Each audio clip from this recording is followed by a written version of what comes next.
أعوذ بالله من الشيطان الرجيم. بسم الله الرحمن الرحيم.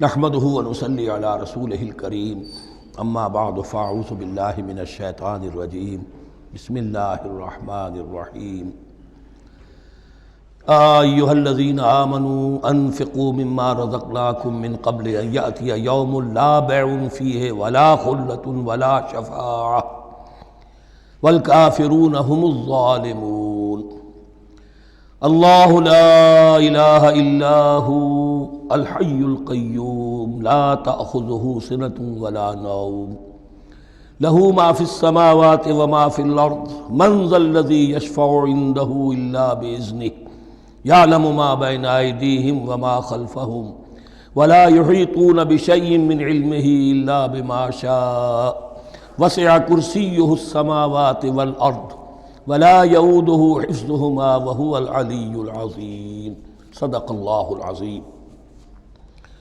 رب اشرح لی صدری ویسر لی امری واحلل عقدۃ من لسانی یفقہوا قولی۔ تقریباً 2 رکوعوں پر مشتمل معاملہ طالوت و جالوت کا وہ ہم پڑھ چکے ہیں، اور یہ گویا کہ اب غزوہ بدر کے لیے ذہنی اور نفسیاتی تیاری ہو رہی ہے، اور غزوات کے لیے جیسا کہ میں نے عرض کیا جہاں سرفروشی کی ضرورت ہے وہاں انفاق مال کی بھی ضرورت ہے، تو اب یہاں بڑے زوردار انداز میں پھر انفاق کی طرف توجہ دلائی جا رہی ہے۔ وہی 4 ڈوریاں ذہن میں رکھیے، انفاق اللہ کی راہ میں یعنی جہاد بالمال، قتال جہاد بالنفس کی آخری شکل، اور شریعت میں عبادات اور معاملات، یہ 4 ڈوریاں گتھی ہوئی ہیں ان 22 رکوعوں کے اندر، جن پر دوسرا نصف جو ہے سورہ بقرہ کا مشتمل ہے۔ یا ایھا الذین آمنوا انفقوا مما رزقناکم من قبل ان یأتی یوم لا بیع فیہ ولا خلة ولا شفاعة، اہل ایمان خرچ کر دو ان چیزوں میں سے کہ جو اللہ نے تمہیں دی ہیں، اس سے پہلے کہ وہ دن آ دھمکے جس دن نہ کوئی خرید و فروخت ہوگی، نہ کوئی دوستی کام آئے گی، نہ کوئی شفاعت مفید ہوگی۔ والکافرون هم الظالمون، اور کافر ہی تو ظالم ہیں۔ اب یہاں کافر سے مراد کون ہے؟ کافر اصطلاحی نہیں، کافر معنوی، جو اللہ کے اس حکم انفاق کی تعمیل نہیں کرتا، دیکھتا ہے کہ دین مغلوب ہے، اس کو غالب کرنے کی جد و جہد ہو رہی ہے، اس کی کچھ تقاضے ہیں، مالی ضرورتیں ہیں اس کی، اور اللہ نے اسے قدرت دی ہے، اس میں خرچ کر سکتا ہے اور نہیں کرتا، وہ ہے اصل کافر۔ اس کے بعد وہ آیت آ رہی ہے جو قرآن حکیم کی عظیم ترین آیت ہے، حضور فرمان نبوی صلی اللہ علیہ وسلم، آیت الکرسی۔ اس کا تو نام بھی چونکہ معروف ہے، میں نے جو آپ کو بڑے بڑے حکمت کے موتی اور بڑے بڑے پھول آپ کو گنوائے ہیں، آیت الآیات، آیت البر، آیت الاختلاف، اور اب یہ ہے آیت الکرسی، توحید کے عظیم ترین خزانوں میں سے ہے۔ ہی سیدۃ آیات القرآن، حضور نے فرمایا یہ تمام آیات قرآنی کی سردار ہے۔ جس طریقے سے آیہ بر اور سورۃ العصر میں ایک نسبت ہے کہ ہدایت اور نجات کی شرائط ساری کی ساری ایک چھوٹی سی صورت میں اللہ نے جمع کر دی، والعصر ان الانسان لفی خسر الا الذین آمنوا وعملوا الصالحات وتواصوا بالحق وتواصوا بالصبر، لیکن اس کی تفصیل ایک آیت میں آئی، وہ آیت البر ہے۔ چنانچہ جو منتخب نصاب ہم نے مرتب کیا ہے دعوت قرآن کے لیے، میں پہلا درس سورۃ العصر کا ہے اور دوسرا درس آیت البر کا ہے۔ جو نسبت سورۃ العصر میں ہے کہ وہ سورت ہے، یہ آیت ہے، لیکن اس آیت میں کئی صورتیں نکل سکتی ہیں حجم کے اعتبار سے سورۃ العصر کے برابر۔ یہی نسبت ہے سورہ اخلاص میں، 4 آیتیں، توحید کا عظیم ترین خزانہ. اور یہ آیت الکرسی، یہ آیت ہے. سورہ اخلاص اس میں 4 بن جائیں گی حجم کے اعتبار سے، لیکن اسے حضور نے ثلث قرآن قرار دیا ہے. توحید کے موضوع پر جامع ترین سورۃ الاخلاص، لیکن توحید اور خاص طور پر توحید فی الصفات کے موضوع پر عظیم ترین آیت یہ آیت الکرسی ہے. اللہ لا الہ الا ہو، اللہ وہ معبود برحق ہے جس کے سوا کوئی الہ نہیں. بڑا کیٹیگوریکل. الحی القیوم، وہ زندہ ہے از خود اور با خود، اس کی زندگی مستعار نہیں ہے. وہ جو کہا ہے کہ مانگ کے لائے تھے 4 دن، 2 آرزو میں کٹ گئے 2 انتظار میں، عمر دراز مانگ کے لائے تھے. اللہ کی زندگی ہے اس کی از خود زندگی، کسی کی دی ہوئی نہیں، اور اس زندگی میں کوئی ضعف نہیں، کوئی کمزوری نہیں، کوئی احتیاج نہیں. آگے آ جائے گا، نہ اسے نیند آتی ہے نہ اونگ آتی ہے. قیوم، خود اپنی جگہ وہ زندہ جاوید ہستی ہے، اور باقی ہر شے کا وجود اس کے حکم سے قائم ہے. کوئی شے قائم نہیں ہے بغیر اس کے اذن کے. تو گویا کہ احد اور الصمد، اللہ اپنی جگہ احد، لیکن باقی پوری کائنات کے لیے صمد ہے. جو سورہ اخلاص میں 2 الفاظ آئے ہیں، قل هو اللہ احد اللہ الصمد. اللہ حی ہے اور قیوم ہے. لا تأخذہ سنۃ ولا نوم، اس پر غالب نہیں ہو سکتی نہ نیند نہ اونگ. لہو ما فی السماوات و ما فی الارض، آسمانوں اور زمین میں جو کچھ ہے اسی کا ہے. ملکیت تامہ، ملکیت حقیقی اس کی ہے. من ذا الذی یشفع عندہ الا باذنہ، کون ہے وہ جو شفاعت کر سکے اس کے پاس مگر اس کی اجازت سے. اب یہ مقام آیا ہے سورہ بقرہ میں پہلی مرتبہ. 3 مرتبہ کیٹیگوریکل ڈینائل کے بعد کوئی شفاعت نہیں، کوئی شفاعت نہیں، کوئی شفاعت نہیں. یہاں بھی جو انداز ہے بہت ہی جلالی انداز ہے. منظر الذی، کس کی یہ حیثیت ہے، کس کا یہ مقام ہے، کس کو یہ زور حاصل ہے کہ وہ اپنے اختیار کے بل پر، کہ اپنی حیثیت کی بنیاد پر شفاعت کر سکے. ہاں، جس کے لیے اللہ اجازت دے دے.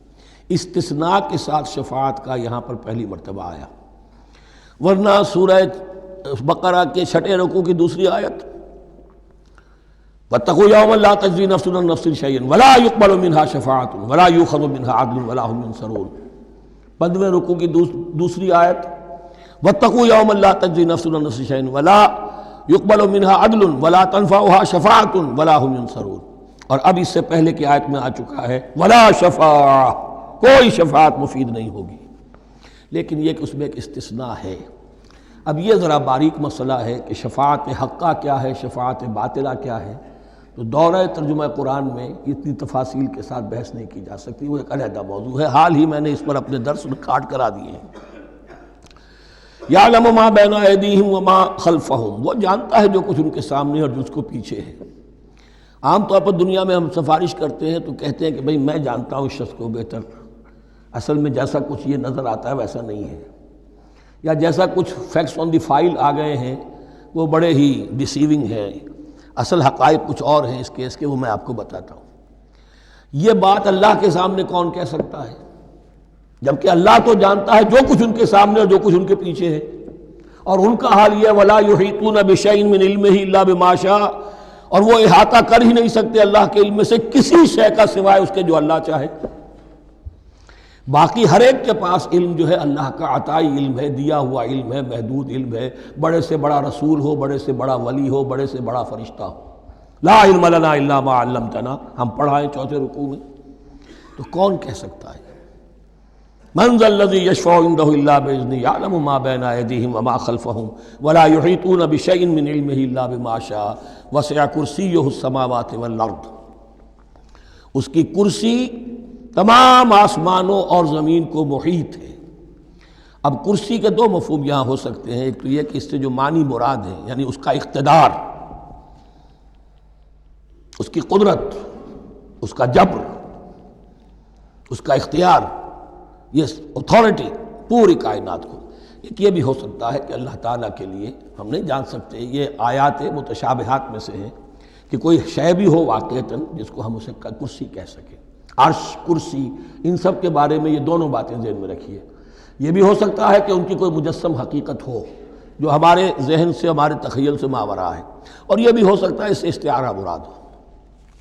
اس کا اقتدار و اختیار آسمانوں اور زمین پر چھایا ہوا ہے۔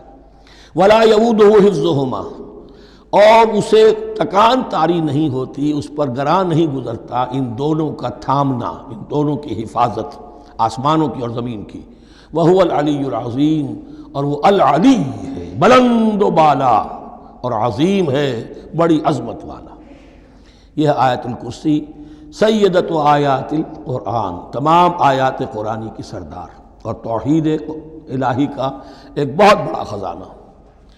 لا اکراہ فی الدین، دین میں کوئی جبر نہیں ہے، یعنی یہ کہ کسی بھی شخص کو نہ کبھی جبراً مسلمان بنایا جائے گا، نہ کبھی بنایا گیا۔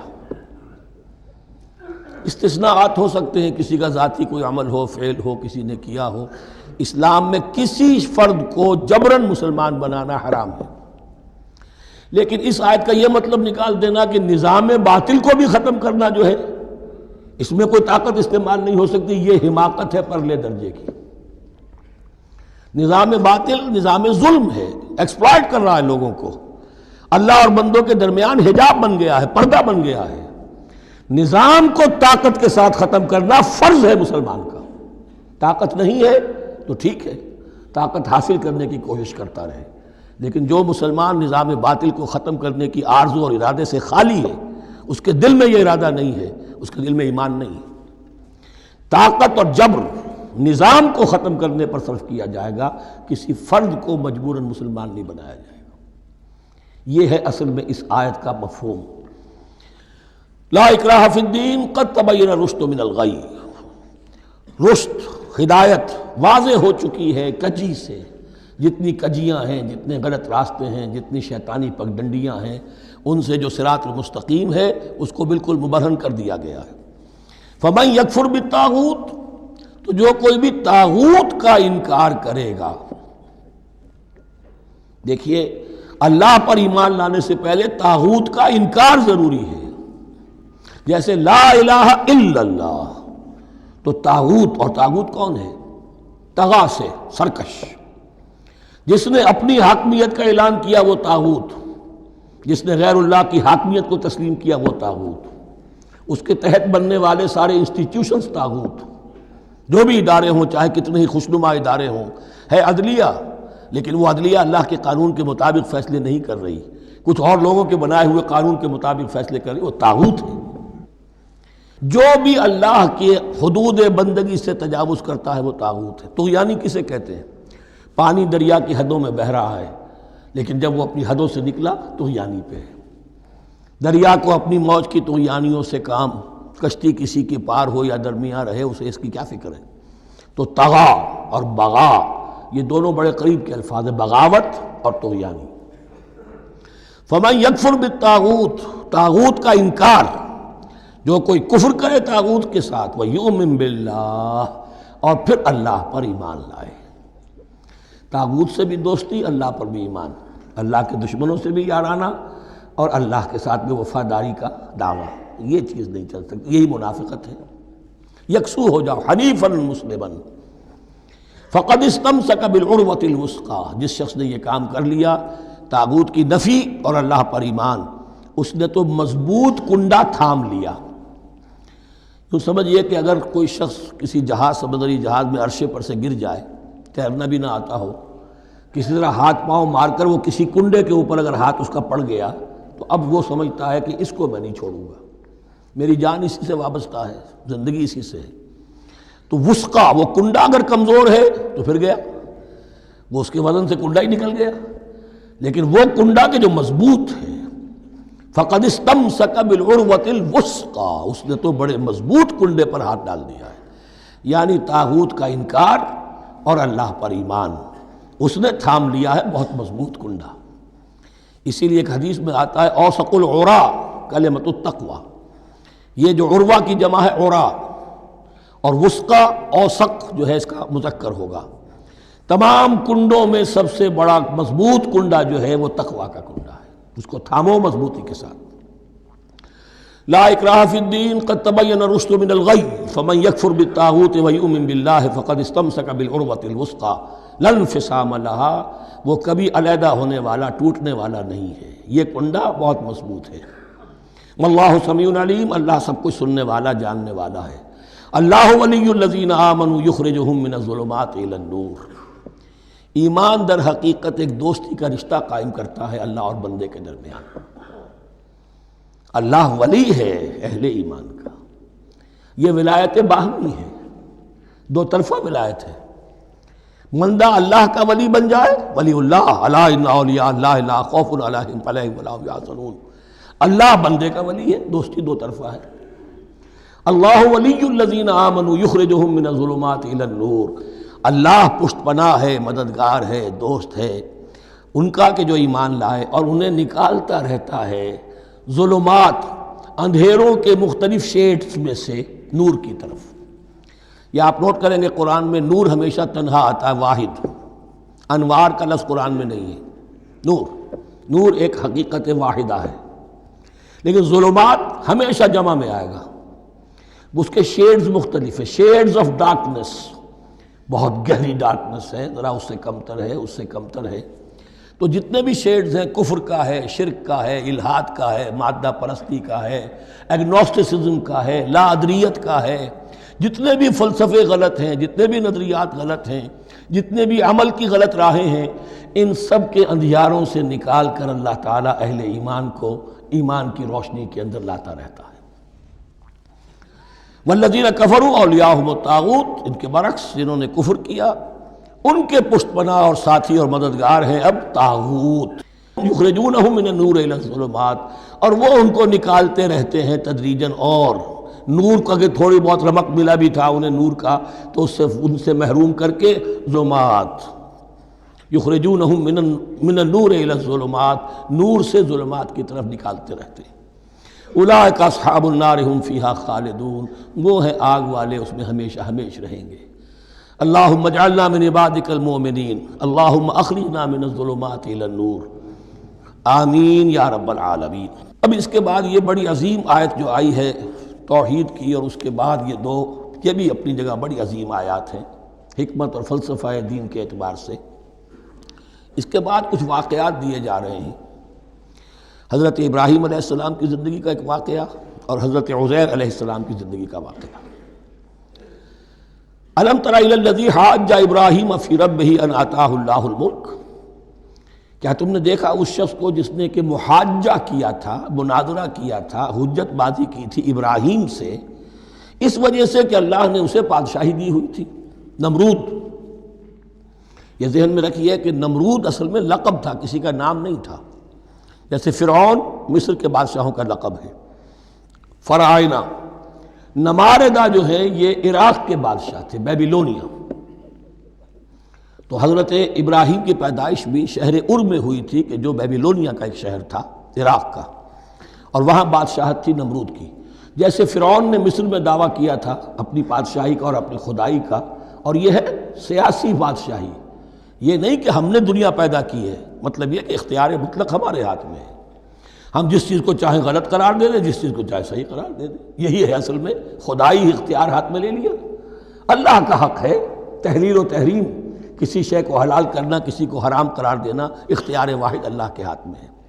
جس شخص نے بھی اپنے ذمے لے لیا، قانون سازی کا اختیار لے لیا اللہ کے قانون سے آزاد ہو کر، وہی طاغوت ہے، وہی شیطان ہے، وہی نمرود ہے، وہی فرعون ہے۔ تو اس نے، وہ نمرود نے کہا، محاجہ کیا، اس قال ابراہیم ربی الذی یحیی و یمیت، میرا رب تو وہ ہے جو زندہ کرتا ہے اور مارتا ہے۔ قال انا احیی و امیت، انہوں نے کہا میں بھی کر سکتا ہوں۔ اس نے جیل سے 2 قیدی منگوائے، دونوں کنڈیمڈ تھے، اور ایک کی گردن وہیں اڑائی اور ایک کو کہا جاؤ معاف، دیکھو میں نے جس کو چاہا زندہ رکھا اور جس کو چاہا مار دیا۔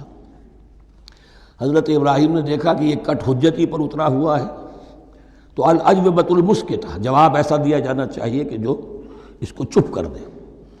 قال ابراہیم فإن اللہ یاتی بالشمس من المشرق فأت بها من المغرب، حضرت ابراہیم نے فرمایا اللہ تو سورج کو نکالتا ہے مشرق سے، اگر تو خدائی کا مدعی ہے تو نکال کے دکھا اسے مغرب سے۔ فبہت الذی کفر، تو مبہوت ہو کر رہ گیا وہ کافر۔ اب اس کے پاس کوئی جواب نہیں تھا۔ واللہ لا یہدی القوم الظالمین، اور اللہ ظالموں کو ہدایت نہیں دیا کرتا۔ ہدایت تو نہیں ہوئی، چپ ہو گیا، لیکن چپ کیا ہوا؟ اس کے بعد تو فیصلہ ہوا کہ انہیں آگ میں جھونک دیا جائے۔ او کالذی مر علی قریۃ وہی خاویۃ علی عروشها، یا پھر اس شخص کے واقعے کو ذرا یاد کرو، کیا تم نے نہیں دیکھا کہ جس کا گزر ہوا ایک بستی پر اور وہ اوندھی پڑی ہوئی تھی اپنی چھتوں پر۔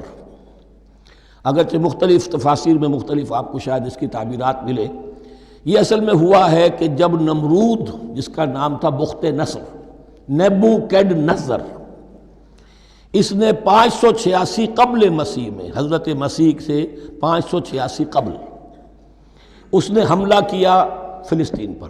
دیکھیے عراق اور فلسطین کی، اسرائیل کی اور عراق کی اس وقت بھی سب سے بڑی دشمنی ہے آپس میں، وہی دشمنی جو ہے 2500 سال پرانی بھی ہے۔ اس نے وہ نمرود بابل، نیبوکیڈنیزر جس کا نام تھا، اس نے حملہ کیا، 12 لاکھ کی آبادی تھی، 6 لاکھ کو قتل کیا اور 6 لاکھ کو بھیڑوں بکریوں کی طرح ہانکتا ہوا قیدی بنا کر لے گیا۔ 150 برس تک کیپٹیوٹی میں رہے ہیں یہ، اور یروشلم اجڑا رہا ہے، کوئی نفس نہیں، کوئی متنفس نہیں تھا، کوئی انسان نہیں، کوئی 2 اینٹیں سلامت نہیں چھوڑی۔ اسی وقت وہ ہیکل سلیمانی جو ہے وہ شہید کیا گیا، اور ان کے کہنے کے مطابق اس کے ایک تہخانے میں وہ تابوت سکینہ بھی تھا جہاں ربائی ان کے موجود تھے، اور وہ ربائی بھی وہیں پر ان کی موت واقع ہوئی، اور تابوت سکینہ بھی ہے، اگر ان کا قول صحیح ہے۔ تو جس زمانے میں یہ اجڑی ہوئی بستی تھی، حضرت عزیر علیہ السلام کا گزر ہوا، انہوں نے دیکھا کوئی متنفس نہیں، تو انہوں نے کیا کہا؟ قال انا یحیی ھذہ اللہ بعد موتہا، اللہ اس بستی کو اس کے اس طرح مردہ اور برباد ہو جانے کے بعد کیسے زندہ کرے گا؟ اب اس میں کیسے احیاء ہو سکتا ہے؟ دوبارہ کیسے اس میں لوگ آ کر آباد ہو سکتے ہیں؟ اتنی بڑی بربادی، اتنی تباہی، کوئی متنفس نہیں، کوئی 2 اینٹیں سلامت نہیں۔ فَأَمَاتَهُ اللَّهُ مِئَةَ عَامٍ ثُمَّ بَعَثَهُ، تو اللہ نے اس پر موت وارد کر دی 100 برس کے لیے، اور پھر انہیں اٹھایا۔ قَالَ كَمْ لَبِثْتَ، سوال کیا کتنے عرصے رہے ہو یہاں؟ حضرت عزیر جو ہیں، چونکہ جو رینائسنس ہوا ہے تاریخ بنی اسرائیل میں، اس کے نقیب، اس کے اصل جو بنیاد ہے وہ یہ ہے۔ انہوں نے پھر اصلاح کی، جو زوال ان میں آیا تھا اخلاقی اور دینی، پھر یہ اٹھے کمر کس کر، جب اللہ تعالیٰ نے یہ مشاہدات کرا دیے، اور پھر جا کر وہاں تبلیغ کی اور دعوت کی دی، اور وہی ان یہودیوں کے اندر جو کیپٹیوٹی میں تھے انہیں پھر اصل دین کی تعلیم دی، روح دین کو زندہ کیا، تو گویا کہ وہاں سے پھر ان کا احیاء ہوا ہے۔ کب لبثت، کتنے عرصے رہے ہوگے تم؟ قال لبثت یوما و بعض یوم، اب اس کو ایسے محسوس ہوا جیسے سویا تھا تھوڑی دیر کے لیے، میں 1 دن رہا ہوں یا دن کا کچھ حصہ۔ قال بل لبثت 100 عام، نہیں، اللہ نے فرمایا نہیں، تم 100 سال رہے ہو۔ فانظر الی طعامک و شرابک لم یتسنہ، تو ذرا اپنے کھانے اور جو مشروب تمہارے ساتھ تھا سفر میں، ذرا اس کو دیکھو، ان کے اندر کوئی بساند پیدا نہیں ہوئی، سڑے نہیں ہیں، ان کے اندر کوئی خرابی پیدا نہیں ہوئی۔ وانظر الی حمارک، آپ دوسری طرف اپنے گدھے کو دیکھو جو تمہاری سواری کا گدھا تھا۔ وَلَنَجْعَلَكَ آیَةً لِلنَّاسِ، وہ بالکل ختم ہو چکا تھا، اس کی ہڈیاں ہی رہ گئی تھیں، گوشت گل چکا تھا، کچھ نہیں تھا، 100 برس۔ وانظر الی حمارک وَلِنَجْعَلَكَ آیَةً لِلنَّاسِ، اور ہمیں تو بنانا ہے تجھے ایک نشانی لوگوں کے لیے، یعنی خود اے عزیر تمہیں ایک نشانی بنانا ہے، اور تمہیں نشانی بنانے کے لیے یہ نشانی ہم تمہیں دکھا رہے ہیں، تاکہ یقین جو ہے، یقین کامل تمہارے اندر پیدا ہو جائے۔ وانظر الی حمارک ولنجعلک آیۃ للناس وانظر الی العظام، اب دیکھو ان ہڈیوں کو، کیف ننشزھا، کیسے ہم انہیں اٹھاتے ہیں، ابھارتے ہیں، وہ ہڈیاں خود ابری اور جڑ کر کھڑی ہو گئی۔ ثم نکسوھا لحما، پھر دیکھو تمہاری نگاہوں کے سامنے اس کو گوشت پہناتے ہیں۔ فلما تبین لہ، جب یہ سب اس کے سامنے واضح ہو گئی بات، مشاہدہ بھی کر لیا، قال اعلم ان اللہ علی کل شیء قدیر، ان کا میں نے پوری طرح جان لیا، مجھے پورا یقین قابل حاصل ہو گیا کہ اللہ ہر شے پر قادر ہے، یعنی وہ اس اجڑی ہوئی بستی کو بھی دوبارہ آباد کر سکتا ہے۔ جو میں نے سمجھا تھا کہ اب یہ کیسے آباد ہوگی، یہ بات نہیں ہے، یہ آبادی اللہ تعالیٰ کے اختیار میں۔ چنانچہ اس کے بعد ہوا، اس لیے کہ اس کے بعد واقعہ تو یہ ہوا کہ جو ایران کا بادشاہ تھا کیخورس یا سائرس، ذو جن کو کہ قرآن مجید ذوالقرنین کہتا ہے، جن کا تذکرہ سورہ کہف میں آئے گا۔ پھر آپ کو معلوم ہے کہ یہ پیلسٹائن، ادھر عراق کے بعد ایران، دشمنیاں تو تھیں کہ خورس نے حملہ کیا بابل پر، عراق پر، اور دشمن کا دشمن دوست ہوتا ہے، تو یہودیوں کو اجازت دے دی، کیپٹیوٹی سے اجازت دے دی، جاؤ تم واپس جاؤ، اپنا شہر دوبارہ بناؤ۔ چنانچہ وہ گئے اور پھر انہوں نے جا کر وہاں پر 136 سالوں میں ان کی دوبارہ جو ہے یہ بستی بسی، اور پھر یروشلم کو انہوں نے آباد کیا، اور پھر انہوں نے وہاں ہیکل سلیمانی دوبارہ بنایا، جس کو وہ سیکنڈ ٹیمپل کہتے ہیں۔ وہ سن 70 عیسوی میں ٹائٹس رومن جنرل کے ہاتھوں تباہ ہوا تھا، جو اب تک تباہ ہوا پڑا ہے۔ 1927 برس سے ان کا کعبہ زمیں بوس ہے، یہ نوٹ کر لیجئے اس بات کو۔ اسی لیے آگ لگی ہوئی ہے آج دنیا بھر کے یہودیوں کے دلوں میں۔ اب تو ہماری حکومت ہے وہاں پر، ہم اپنا یہ جو بھی کچھ یہاں پر اس احاطے میں بنا دیا گیا ہے سب کو ختم کریں گے اور اپنا ہیکل سلیمانی بنائیں گے۔ اس کے برو پرنٹس بن چکے ہیں، نقشے بن چکے ہیں، ہر چیز تیار ہے۔ بس کسی دن کوئی ایک دھماکہ ہوگا، کوئی بم جو ہے کہیں پر پلانٹ کیا جائے گا، خبر آ جائے گی کہ کسی فینیٹک نے کہیں وہاں پر جا کر رکھ دیا، جیسے ایک فینیٹک گیا تھا مسجد الخلیل میں اور 70 مسلمانوں کو شہید کر کے خود بھی اس نے خودکشی کر لی تھی، اور ڈاکٹر تھا، امریکن ڈاکٹر گولڈسٹین۔ اسی طریقے کا کوئی فینیٹک جائے گا اور وہ اس کو گرا دے گا، پھر کہیں گے جب یہ گر ہی گیا ہے، جیسے مسجد ایودھیا کا معاملہ ہے، اب گر گئی ہے تو بھائی ہمیں رام مندر بنانے دو، کاہے کو تم اب یہ مسجد کاہے کو بناتے ہو؟ وہ ہوگا، اور یہ میں سمجھتا ہوں کہ چند ہفتوں کی، یہ چند مہینوں کی بات ہے، یہ ہونے والا ہے فوراً۔ بہرحال یہ تو ہو گیا حضرت عزیر کا قصہ۔ اب اسی طرح کا ایک معاملہ حضرت ابراہیم کا مشاہدہ ہے۔ وَإِذْ قَالَ إِبْرَاهِيمُ رَبِّ أَرِنِي كَيْفَ تُحْيِي الْمَوْتَىٰ، اور یاد کرو جب کہ ابراہیم نے بھی کہا تھا پروردگار ذرا مجھے دکھا دے، مشاہدہ کرا دے تو مردوں کو کیسے زندہ کرے گا۔ قَالَ أَوَلَمْ تُؤْمِنْ، اللہ تعالیٰ کا سوال جو ہے بہت تیکھا ہے، تو کیا تم ایمان نہیں رکھتے؟ قَالَ بَلَىٰ، ایمان تو میرا ہے، میں مانتا ہوں ایمان ہے، وَلَٰكِن لِيَطْمَئِنَّ قَلْبِي، پورا دل کا اطمینان چاہتا ہوں، پورا یقین ہو جائے۔ اور یہ انبیاء کا معاملہ ہے، سب کا ہے۔ انبیاء کو چونکہ ایمان اور یقین کا ایک ایسی فرنس بنانا ہوتا ہے کہ جن سے ایمان و یقین دوسروں میں سرایت کرے، تو ان کے ایمان و یقین کے لیے انہیں مشاہدات ایسے کرا دیے جاتے ہیں کہ پھر ان کے لیے وہ ایمان صرف ایمان بالغیب نہیں رہتا، بلکہ وہ ایمان بالشہود بھی ہو جاتا ہے۔ کذالک نری ابراہیم ملکوت السماوات والارض، اسی طرح ہم نے دکھائے ابراہیم کو آسمان اور زمین کے ملکوت، جو بھی ہماری حکومت ہے، جو وہ مخفی حکومت ہے، جو کاسمک ایک اسٹیٹ ہے، اس کی گورنمنٹ ہے، اور اس کے تمام اہلکار ہیں، فرشتے ہیں، ہم نے مشاہدہ کرایا ابراہیم کو۔ حضور کو اسی لیے شب معراج میں لے جایا گیا کہ ہر شے کو اپنی آنکھوں سے دیکھ لیں، تو وہ یقین کامل پھر ہو جاتا ہے کہ جس میں کسی درجے میں بھی پھر تو یہ ہے کہ وہ خود ایک بھٹی بن جاتے ہیں ایمان اور یقین کی۔ قال بلا ولکن لیطمئن قلبی قال فخذ اربعۃ من الطیر فصرهن الیک، تو فرمایا اچھا ٹھیک ہے 4 پرندے لے لو، انہیں اپنے ساتھ ملا لو، ہلا لو کہ وہ تمہارے ساتھ تمہاری آواز سن کر آ جایا کریں۔ ثم اجعل علی کل جبل منہن جزءا، پھر ان کے ٹکڑے کرو اور ہر پہاڑ پر ایک ایک ٹکڑا رکھ دو۔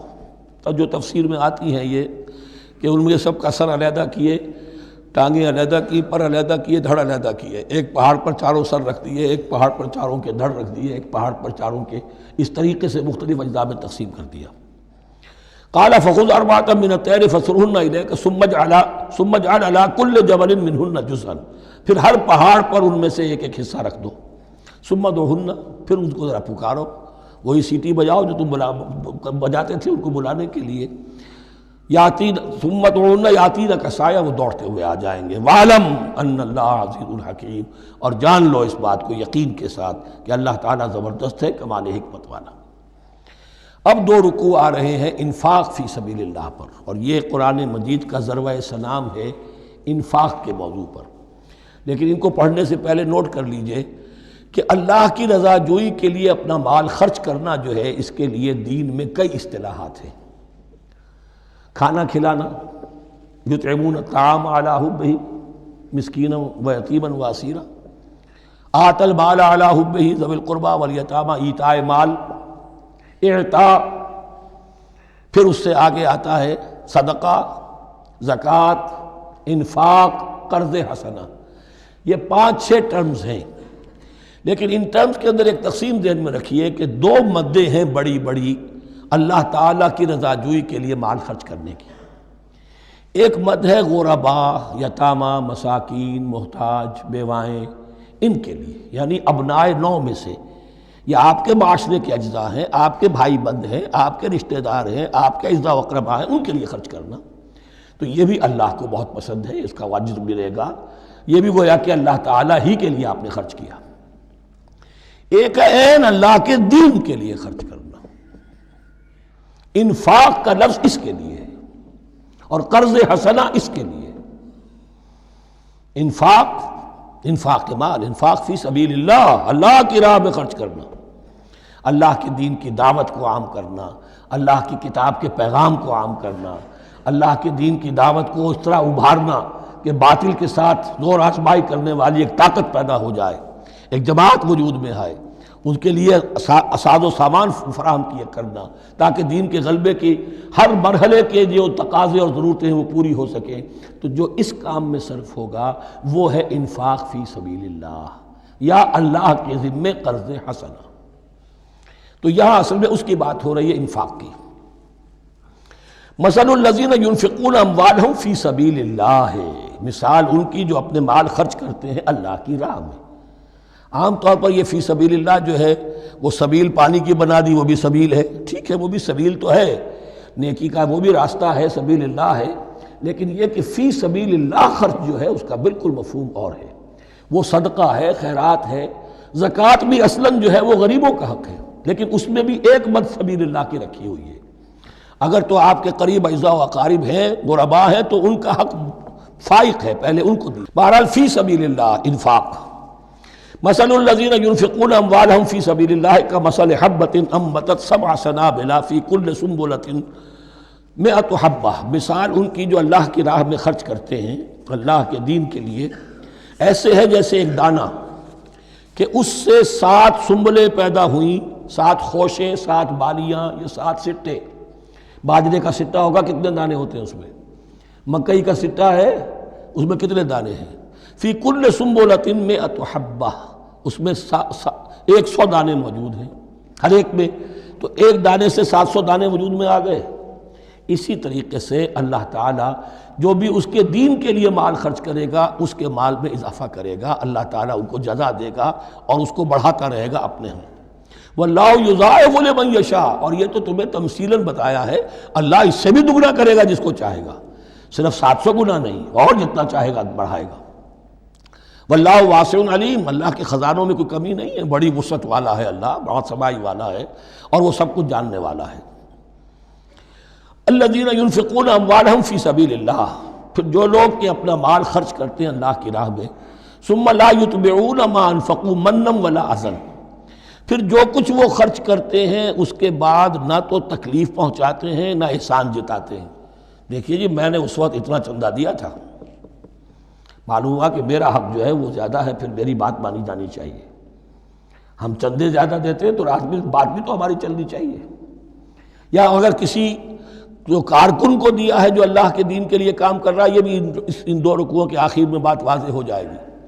کوئی شخص ہے اللہ کے دین کے کام میں لگا ہوا، آپ اس کو ساتھ تعاون کر رہے ہیں تاکہ وہ اپنی معاش کے اوپر اپنا وقت نہ لگائے، اپنا پورا وقت جو ہے وہ دین کی خدمت میں لگائے، لیکن اگر کہیں آپ نے اس کو جتا بھی دیا، اس پر احسان بھی رکھ دیا، کوئی تکلیف دے کلمہ کہہ دیا، تو جو آپ کا اجر و ثواب تھا وہ 0 ہو جائے گا۔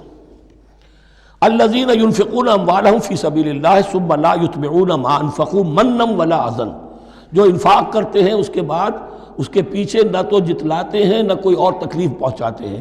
لہم اجرہم عند ربہم ولا خوف علیہم ولا ہم یحزنون، ان کا اجر ان کے رب کے پاس محفوظ ہے اور ان کے لیے مغفرت ہے۔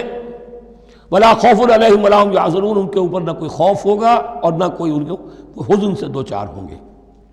قول معروف، بھلی بات کہنا، و مغفرہ، اور درگزر کرنا، خیر بہتر ہے من صدقۃ، اس خیرات سے یتبعھا اذی، جس کے بعد کہ اذیت پہنچائی جائے۔ کوئی آپ سے فرض کیجئے کوئی ضرورت کے لیے آئی گیا ہے، کسی نے ہاتھ پھیلا دیا ہے، تو آپ اگر آپ نہیں کر سکتے مدد، قول معروف نرمی کے ساتھ جواب دے دیجئے، معذرت کر لیجئے۔ یا یہ ہے کہ اگر کسی سائل نے آپ کے ساتھ درستی کی ہے تو پھر بھی یہ ڈانٹیے نہیں، وَأَمَّا السَّائِلَ فَلَا تَنْهَرْ، پھر بھی یہ ہے کہ مغفرت، معاف کیجئے۔ یہ کہیں بہتر ہے اس سے کہ دے تو دیا، خیر من صدقۃ یتبعھا اذی، اس کے بعد اسے 2-4 جملے بھی سنوا دیے، کوئی اور سلواتیں بھی سنا دی اسے، تو اس کا کوئی فائدہ نہیں ہوا۔ واللہ غنی حلیم، اللہ تعالیٰ غنی ہے اور حلیم ہے۔ یہ کیوں کہا گیا کہ تم اگر کسی کو دے رہے ہو تو اصل میں اللہ کو دے رہے ہو۔ ایک حدیث میں آتا ہے کہ اللہ تعالیٰ اپنے بندے سے شکایت کرے گا، اے میرے بندے تیرے پاس مال تھا، میں نے تجھ سے مال طلب کیا تھا، میں بھوکا تھا، میں نے تجھ سے روٹی مانگی، تو نے مجھے کھلایا نہیں۔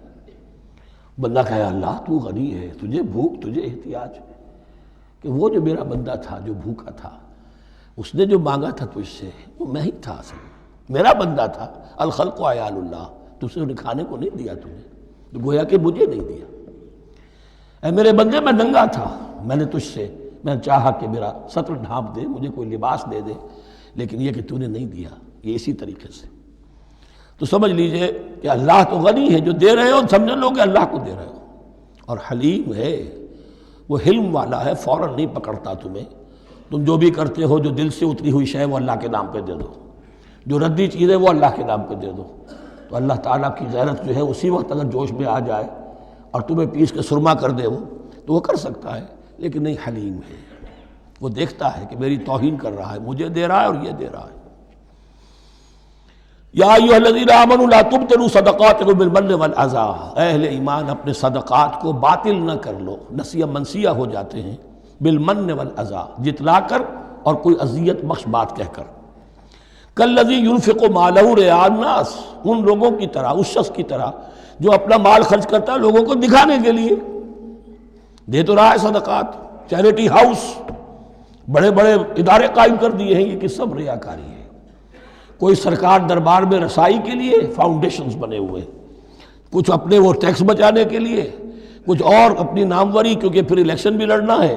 یہ سارے کام جو ہوتے ہیں اللہ جانتا ہے کس کی کیا نیت ہے۔ لا تبطلوا صدقاتکم بالمن والاذی کالذی ينفق مالہ رئاء الناس ولا یؤمن باللہ والیوم الآخر، جو ریاکاری کر رہا ہے وہ حقیقت میں ایمان نہیں رکھتا اللہ پر اور یوم آخر پر۔ یہ ریا اور یہ ایمان ایک دوسرے کی ضد ہے، جیسا کہ حدیث بار بار سنا چکا ہوں، من صلی یرائی فقد اشرک، ومن صام یرائی فقد اشرک، ومن تصدق یرائی فقد اشرک۔ جس نے دکھاوے کے لیے نماز پڑھی اس نے شرک کیا، جس نے دکھاوے کے لیے روزہ رکھا اس نے شرک کیا، جس نے دکھانے کے لیے لوگوں کو صدقہ خیرات دیا اس نے شرک کیا۔ ولا یؤمن باللہ والیوم الآخر فمثلہ کمثل صفوان علیہ تراب فاصابہ وابل فترکہ صلدا، تو اس کی مثال اس چٹان کی سی ہے اس پر کچھ تھوڑا سا غبار، کچھ ریت جم گئی تھی، تو اگر کسی چٹان کے اوپر کچھ تھوڑی سی تہ آ گئی ہو مٹی کی، وہاں آپ نے کوئی بیج ڈال دیے، کوئی فصل بھی ہو گئی۔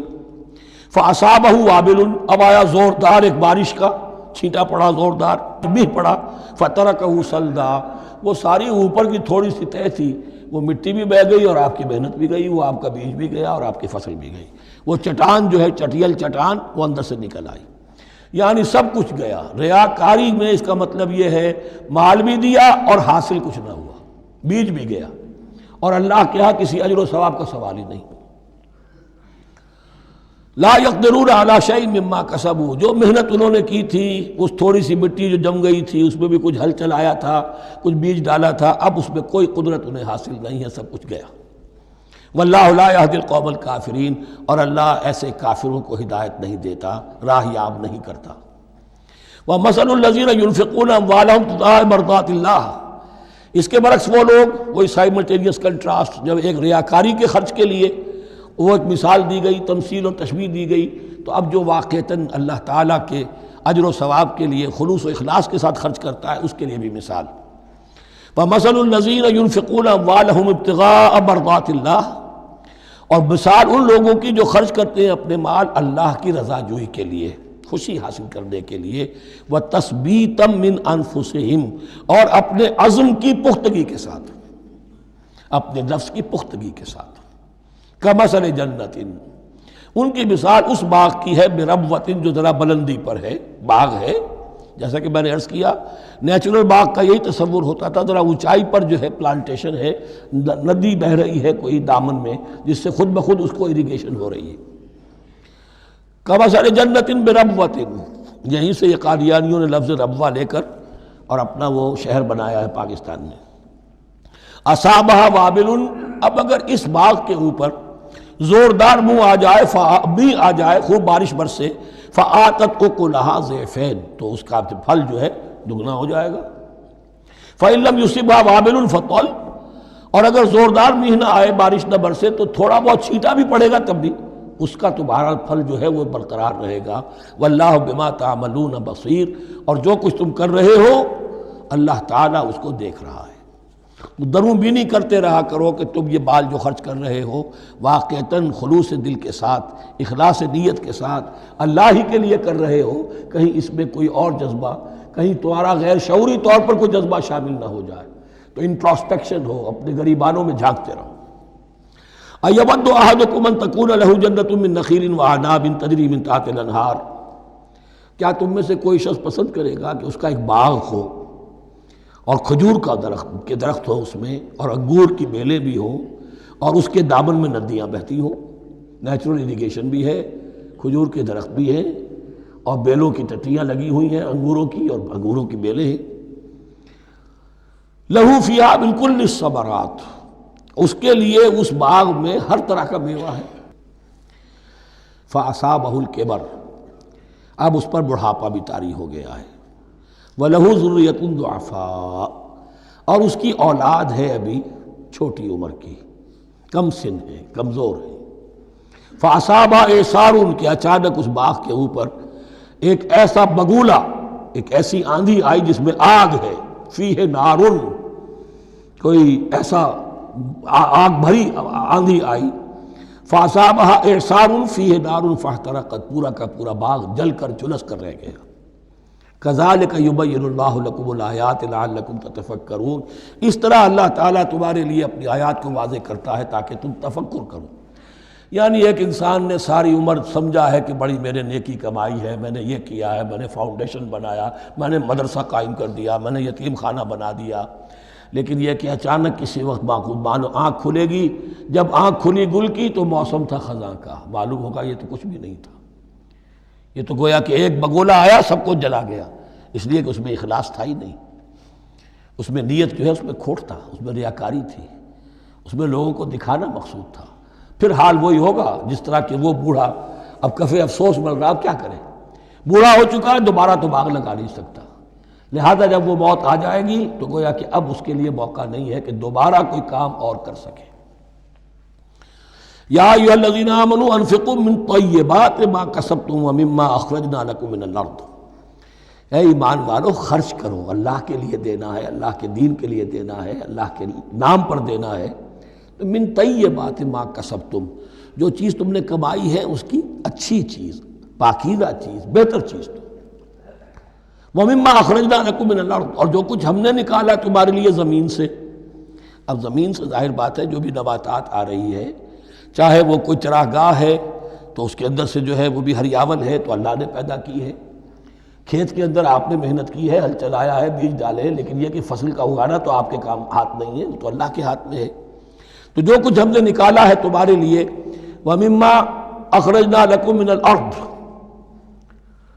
وَلَا تَيَمَّمُوا الْخَبِيثَ مِنْهُ، اور اس میں سے ردی مال کا ارادہ نہ کرو، تنفقون، کہ اسے خرچ کر دو، زکوٰۃ دینی ہے، عشر دینا ہے، تو جو ردی چیزیں ہیں، اب بھیڑوں بکریوں کا غلہ ہے، ان میں سے اتنی بکریاں نکالنی ہیں، اتنی بھیڑیں ہیں، تو اب جو ذرا کمزور ہیں، لاغر ہیں، بیمار ہیں، نقص والی ہیں، گنتی پوری کرنی ہے نا۔ اسی طریقے سے عشر نکالنا ہے تو گندم کا ڈھیر لگا ہوا ہے، اس میں سے کہیں بارش پڑ گئی تھی، وہ نکال دو۔ ولا تیمموا، تیمم کے معنی یہاں نوٹ کر لیجئے، قصد کرنے کے ہیں۔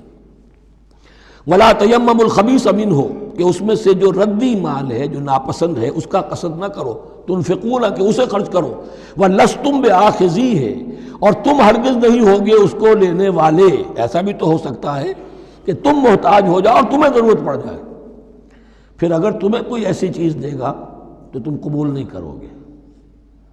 وَلَسْتُمْ بِآخِذِيهِ إِلَّا أَن تُغْمِضُوا فِيهِ، اللہ یہ کہ چشم پوشی کرنے پر مجبور ہو جاؤ، احتیاج اس درجے کی ہو کہ جو بھی مل جائے، ردی مل جائے، اچھا مل جائے، نفیس مل جائے، خبیث مل جائے، جو بھی مل جائے چشم پوشی کرو۔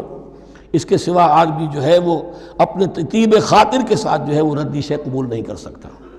وَاعْلَمُوا أَنَّ اللَّهَ غَنِيٌّ حَمِيدٌ، پھر دیکھیے غنی کا لفظ، جو کچھ دے رہے ہو یہ نہ سمجھو کہ اسے دے رہے ہو، محتاج کو دے رہے ہو، ضرورت مند کو دے رہے ہو، بلکہ یوں سمجھو کہ اللہ کو دے رہے ہو۔ وَاعْلَمُوا أَنَّ اللَّهَ غَنِيٌّ حَمِيدٌ، جان لو کہ اللہ تعالیٰ غنی ہے اور حمید ہے۔ حمید یعنی اپنی ذات میں خود محمود۔ ایک کسی شے کی اچھائی یا حسن یا کمال ایسا ہوتا ہے جسے ظاہر کیا جائے، دیکھو بھائی اس میں یہ خوبصورتی ہے، اور ایک وہ خوبصورتی ہوتی ہے جو از خود ظاہر ہے۔ حاجت مشاطہ نیست صورت دل آرام را، تو اللہ تعالیٰ اتنا ستودہ صفات ہے، اتنا محمود ہے اپنی ذات میں کہ وہ خود بخود محمود ہے، اسے کسی حمد کی حاجت نہیں ہے، از خود محمود ہے۔ الشیطان یعدکم الفقر ویامرکم بالفحشاء، دیکھو شیطان تمہیں ڈراتا ہے اور تمہیں اندیشہ دلاتا ہے فقر کا، مت خرچ کرو، رکھو، کیا پتہ کیا کل کون سا وقت تم پر آ جائے۔ ویامرکم بالفحشاء، اور تمہیں حکم دیتا ہے بے حیائی کے کاموں کا۔ واللہ یعدکم مغفرۃ منہ وفضلا، اور اللہ وعدہ کر رہا ہے تم سے اپنی طرف سے مغفرت کا اور فضل کا۔ اب دیکھ لو، رخ روشن کے آگے شمع رکھ کر وہ یہ کہتے ہیں ادھر جاتا ہے دیکھیں یا ادھر پروانہ جاتا ہے۔ اب شیطان کی طرف جانا چاہتے ہو، اس کی بات ماننا چاہتے ہو، خوف رکھتے ہو کہیں ایسا نہ ہو جائے کہ فقر آ جائے مجھ پر، مجھے اپنا مال سنبھال کر رکھنا چاہیے، سینت رکھنا چاہیے، تو تم شیطان کی چال میں آ گئے، تم نے اس کی پیروی کی۔ اور اگر تم نے اپنا اللہ کی راہ میں خرچ کر دیا، اللہ پر اعتماد کرتے ہوئے، وہ میری ساری حاجتیں پوری کرے گا، آج کر رہا ہے کل کرے گا انشاءاللہ۔ تو یہ ہے واللہ یعدکم مغفرۃ منہ وفضلا واللہ واسع علیم، اللہ بہت وسعت والا ہے، اس کے خزانوں کی کوئی محدودیت کا تصور اپنے ذہن میں نہ رکھو، اور سب کچھ جاننے والا ہے۔ یؤتی الحکمۃ من یشاء، لیکن یہ باتیں حکمت کی ہیں، ایک ہے ظاہر ایک ہے باطن۔ باطن جو ہے وہ حکمت سے نظر آتا ہے، ظاہر تو سب کو نظر آ رہا ہے۔ کسی شے کی حقیقت کیا ہے، اہل نظر ذوق نظر خوب ہے، لیکن جو شے کی حقیقت کو نہ دیکھے وہ نظر کیا، وہ حقیقت جس پر عیاں ہو جاتی وہ ہے حکیم۔ اور حکمت اصل میں نام ہے انسان کے عقل اور شعور کی پختگی کا۔ جب محکم ہو گئی عقل، اس کا شعور پختہ ہو گیا، استحکام اسی سے بنا ہے حکمت۔ یؤتی الحکمت، اللہ تعالیٰ یہ فہم کی پختگی، عقل کی پختگی، شعور کی پختگی، حقائق رسی، حقائق تک پہنچ جانے کی صلاحیت دیتا ہے جس کو چاہتا ہے۔ وَمَن یُؤْتَ الْحِکْمَةَ فَقَدْ أُوتِیَ خَیْرًا کَثِیرًا، اور جسے حکمت دے دی گئی اسے تو خیر کثیر عطا ہو گیا، اس سے بڑا تو خیر کوئی اور ہے ہی نہیں۔ وَمَا يَذَّكَّرُ إِلَّا أُولُو الْأَلْبَابِ، اور نہیں نصیحت حاصل کر سکتے مگر وہی لوگ جو ہوش مند ہیں، جو اولو الالباب ہیں، عقل مند ہیں۔ لیکن جو دنیا پر ریجھ گئے ہیں، جن کے سارا دلی اطمینان اسی پر ہے کہ کافی ہے، بینک بیلنس بھی ہے، یہ بھی ہے، وہ بھی ہے، اتنے سٹاکس بھی ہیں، اتنا یہ بھی ہے، اتنا ہمارا جو ہے وہ جو بیلنس شیٹ آئی ہے اس کے ایسیٹس یہ ہیں، اگر اسی پر سارا بھروسہ اور اطمینان ہے تو ظاہر بات ہے وہ اولو الالباب نہیں ہے۔ وَمَا أَنفَقْتُم مِّن نَفَقَةٍ أَوْ نَذَرْتُم مِّن نَذْرٍ، اور جو بھی کچھ تم خرچ کرتے ہو، جو بھی نفقہ، جو بھی خیرات تم دیتے ہو، اور نظر تم من نظرین، اور یا جو بھی نظر تم دیتے ہو اللہ کے نام پر، منت مانگتے ہو، فإن اللہ یعلم، اللہ تعالیٰ اس سب کو جانتا ہے۔ وما للظالمین من انصار، اور یقیناً ظالموں کے لیے کوئی مددگار نہیں ہوں گے۔ ان تبدوا الصدقات فنعما ہی، صدقات کو تو اگر تم کھل کر اعلانیہ دو تب بھی ٹھیک ہے، اور خاص طور پر زکوٰۃ کا تو معاملہ اعلانیہ ہے ہی ہے۔ ان تبدوا الصدقات، ظاہر کرو، برملا اعلانیہ دو تو بھی ٹھیک ہے، کم سے کم فقراء کا حق تو پہنچ گیا، کسی کی ضرورت تو پوری ہو گئی۔ وَإِن تُخْفُوهَا، لیکن اگر تم انہیں چھپاؤ، اب یہ ہوگا صدقات نافلہ کے لیے۔ ایک جو صدقات جو ہیں کہ جو لازماً دینے ہیں واجبہ، ان کو تو ان کے لیے اخفاء نہیں ہے، یہ دین کی حکمت کو ذہن میں رکھیے، فرض عبادات اعلانیہ ادا کی جائیں گی۔ یہ وسوسہ بھی شیطان بہت سے لوگوں کے دلوں میں ڈال دیتا ہے کہ کیا 5 وقت جا کے مسجد میں نماز پڑھنی ہے، لوگوں پر اپنے تقویٰ کا روب گانٹھنا چاہتے ہو، گھر میں پڑھ لیا کرو۔ یا داڑھی رکھو گے، کیا چاہتے ہو؟ تم چاہتے ہو کہ لوگ تمہیں سمجھیں متقی ہے، تو میں اس لیے داڑھی نہیں رکھتا، یہ ہوتا ہے وسوسہ۔ لیکن جو چیز واجب ہے وہ علن اعلان کرو، اس کے اظہار میں کوئی رکاوٹ نہیں۔ ہاں جو صدقات نافلہ ہیں، جو نماز نفل ہے، اسے چھپا کر کرو، اس کا اظہار بہت بڑا فتنہ ہوتا ہے، نفل عبادت کا اظہار بہت بڑا فتنہ ہے۔ وَإِن تُخْفُوهَا، اگر چھپاؤ، وَتُؤْتُوهَا الْفُقَرَاءَ، اور تم وہ ضرورت مندوں کو دے دو، فَهُوَ خَيْرٌ لَكُمْ، وہ تمہارے لیے بہت بہتر ہے۔ اب دیکھیے خیر لکم کہا، یہ تمہارے لیے بہتر ہے۔ پہلے کہا تھا ظاہر کر کے دیتے ہو فنعما ہی، تو وہ بھی ٹھیک ہی ہے، اس لیے کہ فقراء کا حق تو چلیے ادا ہو گیا، کچھ نہ کچھ مل تو گیا، خسیس کے اور کنجوس کے مال سے کچھ نکلا تو صحیح۔ ان تبدوا الصدقات فنعما ہی وان تخفوها وتؤتوها الفقراء فهو خیر لکم ویکفر عنکم من سیئاتکم، اور اللہ تعالیٰ دور کر دے گا تم سے تمہاری برائیوں کو۔ واللہ بما تعملون خبیر، اور جو کچھ تم کر رہے ہو اللہ تعالیٰ اس سے باخبر ہے۔ لیس علیک ھداھم، اے نبی آپ کے ذمے نہیں ہے کہ ان کو ہدایت دے دیں۔ آپ کی یہ دیکھیے علیکہ ذمہ داری ہو جاتی ہے، فرض۔ لام لکا یہ ہو جاتا ہے کسی کے حق میں۔ القرآن حجت لک او علیکہ، یا یہ قرآن تمہارے حق میں حجت ہے، یہ شفاعت کرے گا تمہاری قیامت کے دن اگر تم نے اسے مانا جیسے کہ ماننے کا حق ہے، پڑھا جیسے کہ پڑھنے کا حق ہے، عمل کیا جیسے کہ عمل کرنے کا حق ہے، پھر اس کی دعوت و تبلیغ کی جیسے کہ اس کا حق ہے، تو یہ تمہارے حق میں حجت ہوگا۔ اور اگر تم نے اس کے حقوق ادا نہ کیے، یہ تمہارے خلاف مدعی بن کر کھڑا ہو جائے گا۔ القرآن حجت لک او علیک، یہ تم پر آئے گا وبال۔ اے اللہ یہ بدبخت مجھے مانتا تھا کہ میں تیرا کلام ہوں، پڑھتا نہیں تھا، مجھے پڑھتا تھا تو جیسے کسی طوطا مینا کو، جو مولانا ماہر قاضی کی نظم ہے، کچھ بول سکھائے جاتے ہیں، رٹائے جاتے ہیں، اس طرح پڑھایا جاتا ہوں اور اس طرح سکھایا جاتا ہوں، وہ اس طریقے سے پڑھ رہے ہیں، کچھ پتہ نہیں۔ 1-2 روپے کا اخبار لائیں گے تو سمجھ کر پڑھیں گے، اللہ کی کتاب کو سمجھ کے پڑھنے کی ضرورت نہیں، پڑھا تو عمل نہیں کیا بدبخت نے۔ ما آمن بالقرآن من استحل محارمہ، تو لام اور علا کا یہ استعمال ذہن میں رکھیے۔ لیس علیک ھداھم، آپ پہ ذمہ داری نہیں ہے ان کی ہدایت کی، آپ پر ذمہ داری تبلیغ۔ ہم نے بھیجا ہے آپ کو، انا ارسلناک بالحق بشیرا ونذیرا ولا تسأل عن اصحاب الجحیم، یہ آیت ہم پڑھ چکے ہیں پہلے حصے میں۔ ولکن اللہ یہدی من یشاء، وہ تو اللہ تعالیٰ ہدایت دیتا ہے جس کو چاہتا ہے۔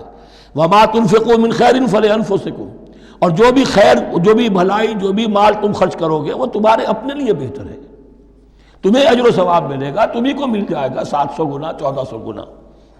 وما تنفقون الا ابتغاء وجہ اللہ، یہاں یہ فعل مضارع آیا ہے نفی نہیں کے مفہوم میں۔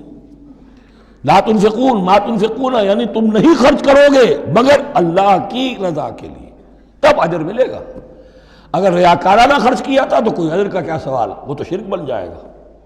وما تنفقون الا ابتغاء وجہ اللہ وما تنفقوا من خیر یوفی الیکم وانتم لا تظلمون، اور جو بھی خیر تم خرچ کرو گے، خیر میں سے جو بھی دولت خرچ کرو گے، یوفی الیکم پورا تمہیں لوٹا دیا جائے گا، وانتم لا تظلمون، اور تم پر کوئی ظلم نہیں ہوگا، تمہاری کوئی حق تلفی نہیں ہوگی۔